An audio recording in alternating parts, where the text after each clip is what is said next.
Ça commence enfin à ouvrir les yeux sur Iliman Ndiaye, les gars.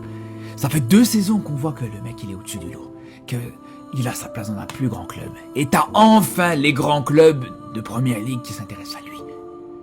City, Tottenham, Liverpool, tous ces clubs-là sont intéressés par lui. Et je vous dis les gars, c'est ce qu'il a besoin. Là aujourd'hui, sa place elle est dans un plus grand club.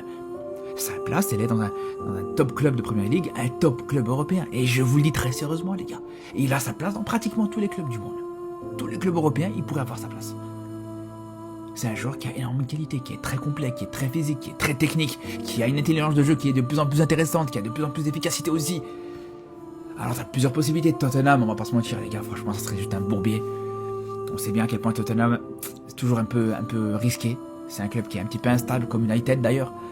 Liverpool, ça pourrait être intéressant, mais le problème, on sait très bien, c'est que son côté préférentiel, c'est le côté droit. Et à Liverpool, on a Mohamed Salah qui a ce poste-là. Alors vous allez me dire, Salah il n'est pas éternel, et il va peut-être partir de Liverpool dans les années à venir, mais même là, ça lui fera une double pression. Une première pression parce que il devra remplacer Salah, mais une deuxième pression parce qu'il devra convaincre le club ennemi. Le mec qui joue à Everton, il va aller à Liverpool, c'est compliqué. Un club comme City par exemple, une attaque de City, Haaland, Ndiaye, Doku, je vous le dis les gars, c'est du très haut niveau. C'est pour moi, je vous le dis les gars, c'est un joueur qui peut être beaucoup plus intéressant que Foden par exemple. Foden qui est ultra irrégulier depuis des années, à chaque fois on l'attend, à chaque fois il déçoit. C'est quand tu l'attends pas qu'il répond présent et c'est quand tu l'attends qu'il déçoit. Là où Iliman Ndiaye, globalement il te fait jamais de vrais mauvais matchs.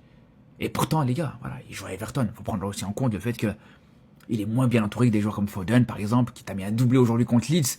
Mais c'est plus facile quand t'as des monstres derrière toi, t'as des Bernardo Silva, des joueurs comme ça.